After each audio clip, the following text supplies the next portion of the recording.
Écouter les prières des enfants peut être attendrissant, enrichissant et drôle aussi. Voici quelques exemples. Cher Dieu, quand ma mère sert des restes au repas, est-ce que je dois quand même prier pour la nourriture? Mon Dieu, je veux être comme mon papa quand je serai grand, mais sans avoir autant de poils partout, s'il te plaît. Cher Dieu, merci pour mon nouveau petit frère, mais moi, j'avais prié pour avoir un petit chien. Mon Dieu, ça doit être vraiment dur d'aimer tout le monde. Surtout mon frère. Je sais pas comment tu fais. C'est une grande richesse que d'avoir des enfants qui prient à la capacité de langage qu'ils ont et leur compréhension de Dieu et surtout l'authenticité de leur cœur d'enfant. La prière, c'est une discipline spirituelle, c'est une pratique que les chrétiens de tout âge se plaisent à faire à chaque jour et aussi souvent. Certains pourraient penser, ah oui, j'en sais pas mal sur la prière. J'ai entendu des sermons, lu beaucoup de livres, j'ai utilisé les cartes de prière, le carnet, les groupes de prière, les calendriers, les réunions de prière. Je connais la prière.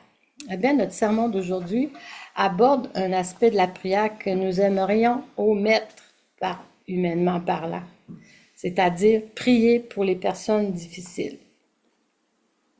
Comme la dernière prière de l'enfant qui a été citée en début de message, pour qui aimer son nouveau petit frère semblait plutôt difficile, honnêtement, nous préférerions peut-être ne pas prier pour certaines personnes. Nous allons explorer ce sujet en considérant le passage pour ce sermon qui se trouve dans 1 Timothée 2, les versets 1 à 7. Instruction au sujet de la prière, au verset 1. En tout premier lieu, je recommande que l'on adresse à Dieu des demandes, des prières, des supplications et des remerciements pour tous les êtres humains. Il faut prier pour les rois et tous ceux qui détiennent l'autorité afin que nous puissions mener une vie tranquille, paisible, respectable, dans un parfait attachement à Dieu. Voilà ce qui est bon et agréable à Dieu, notre Sauveur, qui veut que tous les humains soient sauvés et parviennent à connaître la vérité. Car il y a un seul Dieu et un seul intermédiaire entre Dieu et l'humanité, l'homme Jésus-Christ, qui s'est donné lui-même comme rançon pour la libération de tous. Il a apporté ainsi au temps fixé la preuve que Dieu veut que tous les humains soient sauvés. C'est pour cela que j'ai été établi messager et apôtre, chargé d'enseigner aux non-juifs la foi et la vérité. Je ne mens pas, je dis ce qui est vrai. Regardons un peu le contexte d'écriture de cette lettre. Mais bien que Paul ne soit pas clairement reconnu comme l'auteur des épîtres pastorales, les lettres qui sont adressées à Timothée et à Tite offrent des conseils qui sont utiles aux églises locales sur les problèmes auxquels elles étaient confrontées à l'époque. Ces lettres évoquent le rôle du pasteur et encouragent les fidèles à diriger une église locale. Dans son livre Paul pour tous, lettres pastorales 1 et 2, Timothée et Tite, N.T. Wright souligne deux préoccupations principales qui transparaissent dans ces lettres. Toute personne qui professe la foi chrétienne devrait permettre à l'Évangile de transformer toute sa vie, afin que les signes extérieurs de la foi expriment une réalité vivante qui vient du plus profond de sa personnalité. Et tout enseignant de la foi devrait savoir comment édifier la communauté dans l'amour et le soutien mutuel. Sur le plan organisationnel, le chapitre 2 de la première lettre à Timothée commence par aborder la structure hiérarchique du pouvoir dans le monde de l'époque. Donc, c'est les versets 1 à 7. Un peu plus loin, dans les versets 8 à 15, il va aborder la hiérarchie du pouvoir, mais cette fois-ci au sein du foyer. Notre passage de 1 Timothée 2, les versets 1 à 7, a parfois été intitulé « Prière pour le monde ». Et dans son contexte historique, les chrétiens juifs, sous la domination romaine, étaient tenus de prier pour l'empereur. Le théologien Wright poursuit, les Romains obligeaient tous leurs sujets à prier l'empereur, l'invoquant comme leur seigneur et sauveur. Mais ils comprirent que cela ne fonctionnerait pas avec les Juifs qui croyaient en un seul Dieu. Ils ont donc autorisé à prier leur propre Dieu au nom de l'empereur. Cette disposition était appelée l'exemption juive. Prier pour les dirigeants et les personnes en position d'autorité, même païennes, apportait aux chrétiens la paix et la stabilité sociale. C'était aussi un défi pour les croyants de penser à l'amour de Dieu pour le monde entier et pas seulement pour les fidèles, instaurant le royaume de Dieu pour le monde entier sur terre plutôt que bénir seulement l'Église.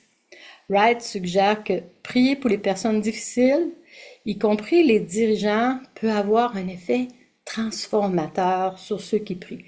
Essayez de prier pour vos dirigeants et observez non seulement ce que Dieu fera dans votre société, mais aussi comment vos propres attitudes évolueront, changeront et mûriront. Les puissants comme les simples citoyens sont tous pris dans l'étreinte de cet amour de Dieu, celui de qui toute connexion de paix survient. Il est intéressant de noter que notre passage commence par les mots « en tout premier lieu », mais ne comporte pas de deuxième ni de troisième point. En tout premier lieu pourrait être mieux traduit par « surtout » ou « le plus important est que », car ça encourage les croyants à persévérer dans la prière. L'auteur de 1 Timothée demande à tous de prier sur toutes sortes de formes. Il emploie 4 mots grecs partiellement équivalents pour la prière, chacun qui révèle une facette de la prière. En premier, les pétitions, déisis, qui ont trait à la supplication, c'est-à-dire aux prières qui visent à répondre à des besoins particuliers. La deuxième façon, prière, donc proseuchi, est un mot plus général pour la prière. La troisième facette, donc les intercessions, anterxeis, sont des prières pour les autres et peut-être pour soi-même. Et ce mot est empreint d'audace. C'est cette audace qui nous amènerait à interrompre Dieu pour lui demander une faveur. Et la dernière action de grâce, Eucharistias, on utilise le mot Eucharistie pour exprimer notre gratitude à Dieu pour le don de son Fils Jésus-Christ. Mais Eucharistias est moins précis et signifie reconnaissance, action de grâce ou gratitude. En considérant le passage de 1 Timothée 2, les versets 1 à 7, et son exhortation à prier pour tous, pensons à prier pour les personnes difficiles, qu'il s'agisse de dirigeants ou des personnes qui nous irritent. Il peut être extrêmement difficile de prier pour le bien-être de ceux qui ont blessé ceux que nous aimons ou nous-mêmes. Pourtant, en nous appelant à prier pour tous les hommes, l'apôtre nous invite à imiter Jésus, qui a prié pour le pardon de ceux qui l'ont condamné et torturé à mort. Il s'agit d'une demande hors de l'ordinaire. Après tout, les dirigeants humains du monde de Paul n'étaient ni démocratiquement élus, ni toujours particulièrement favorables aux amis de Jésus. Pourtant, l'auteur de Timothée insiste pour que les empereurs, parfois despotiques de Rome, bénéficient des prières des disciples de Jésus pour leur bien-être.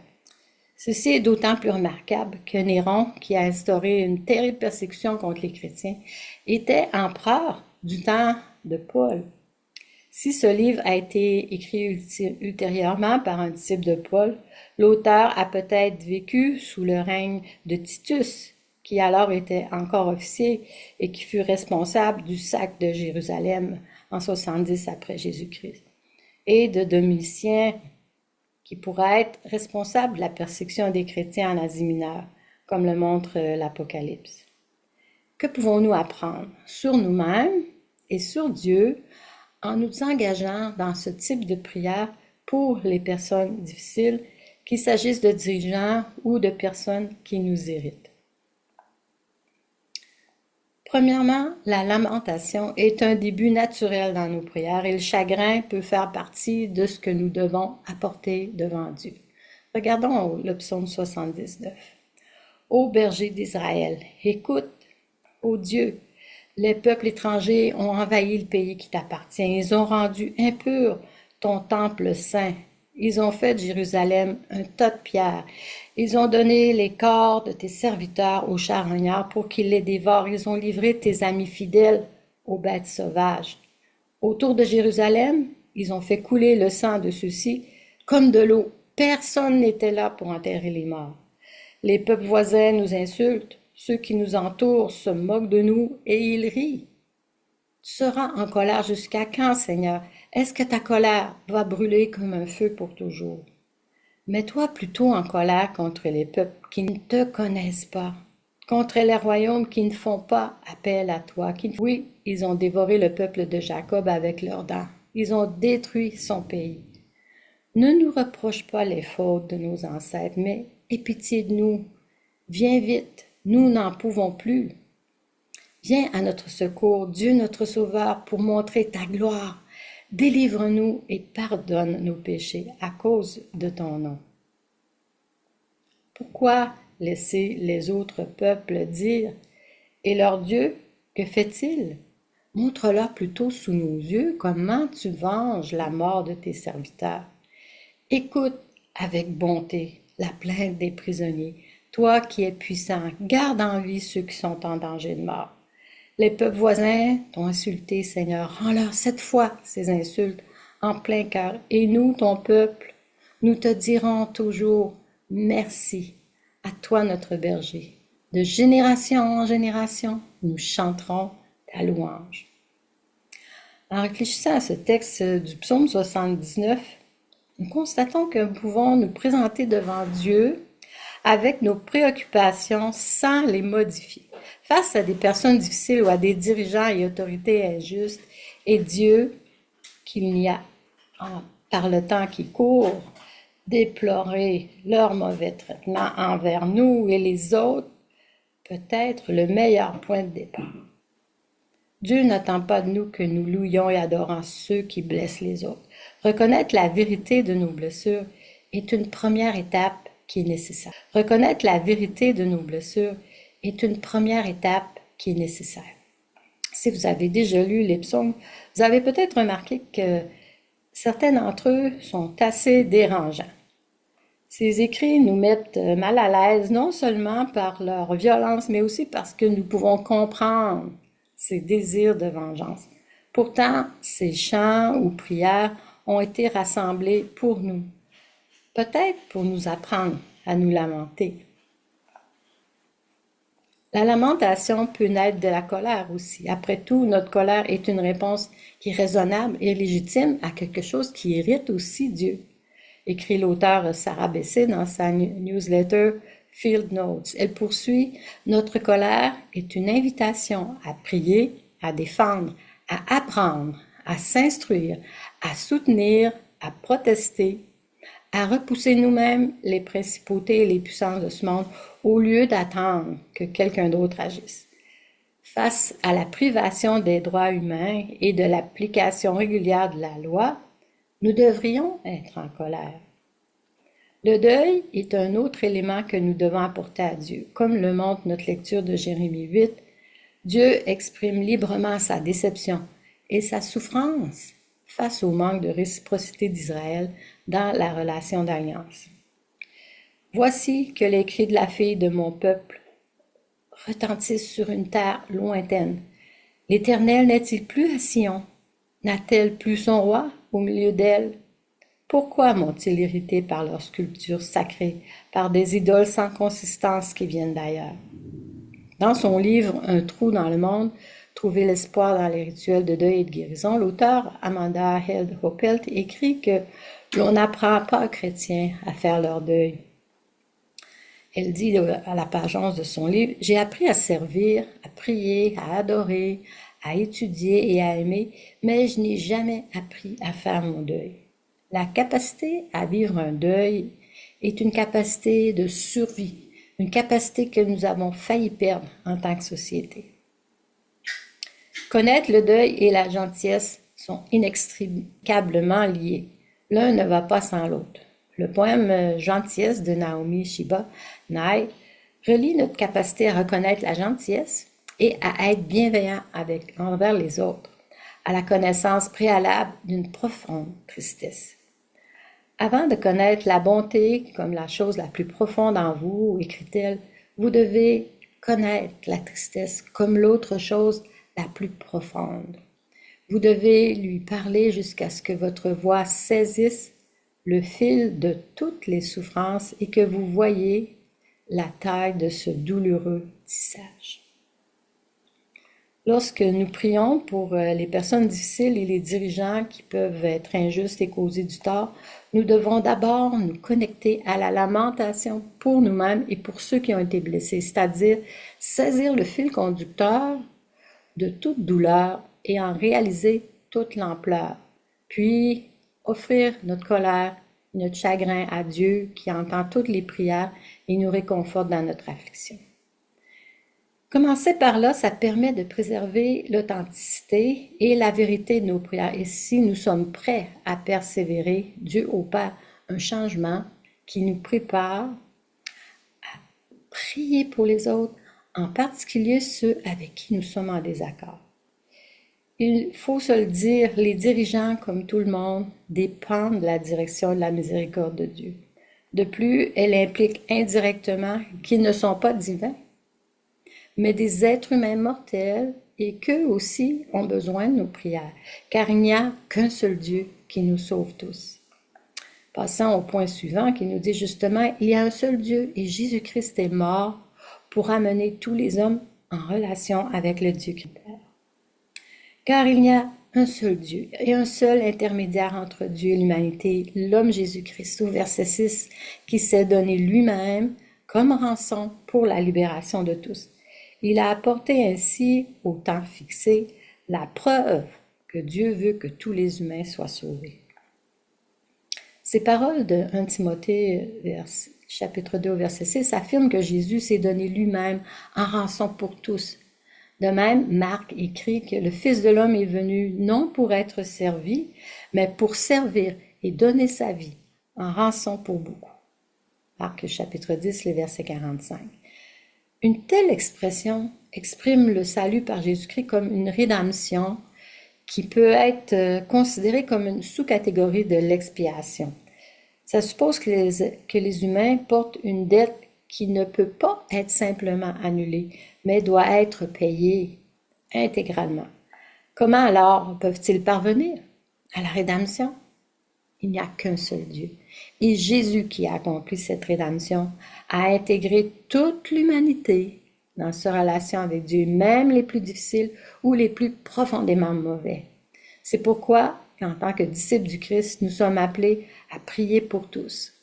Et ça nous renvoie au verset 4 pour nous rappeler que Dieu veut que tous les hommes soient sauvés et parviennent à connaître la vérité. Cette grâce extravagante est mise en lumière dans une autre lecture de cette semaine, la parabole du gérant malhonnête racontée par Jésus en Luc 16, les versets 1 à 13. Dans cette histoire, nous sommes interpellés par un Dieu qui prend en compte nos attentes et notre désir d'équité et de justice, sauf en cas de faute de notre part, et les bouleverse. Jésus finit par louer le comportement peu honnête du gérant et nous devons nous demander si notre désir d'équité et de justice ne manque pas l'essentiel. Jésus suggère que si quelqu'un comme ce gérant peut trouver une solution astucieuse pour remédier à une situation qu'il a créée par sa malhonnêteté, à combien plus forte raison les croyants pourraient-ils faire avec la grâce de Dieu? La grâce est quelque chose qui ne cesse de nous surprendre. La générosité et l'amour de Dieu dépassent ce qui semble logique et juste dans notre perspective limitée.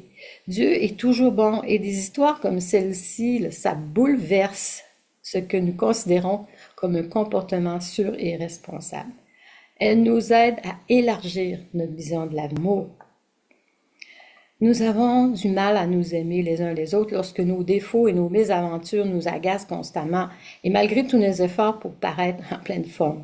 Jésus dit qu'il perçoit nos efforts pour paraître bien et il nous aime toujours.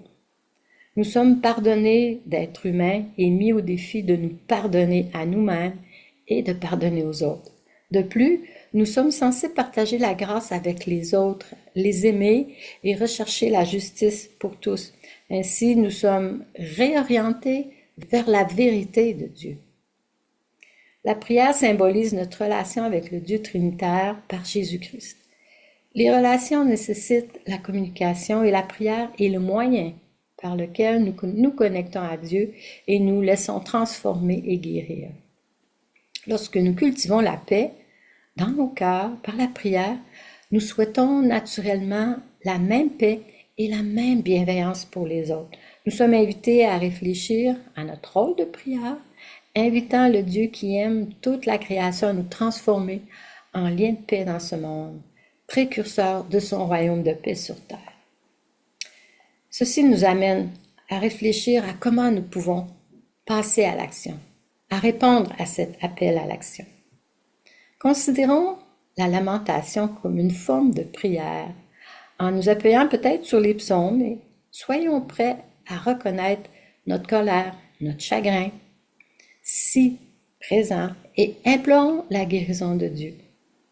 Prions pour les personnes difficiles dans notre vie ou pour les dirigeants et les autorités injustes, en nous souvenant de leur place à eux aussi au sein de la création et du fait de notre interdépendance.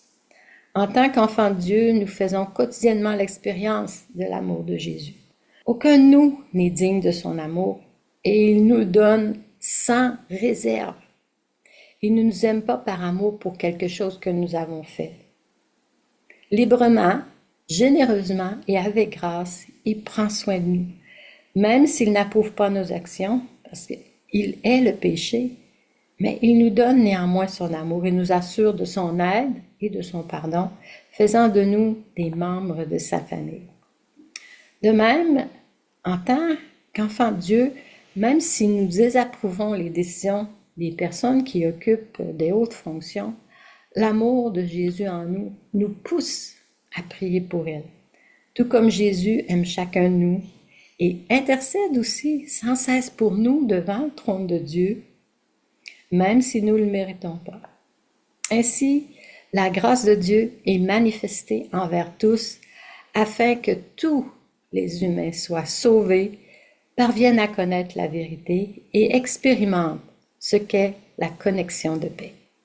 Amen.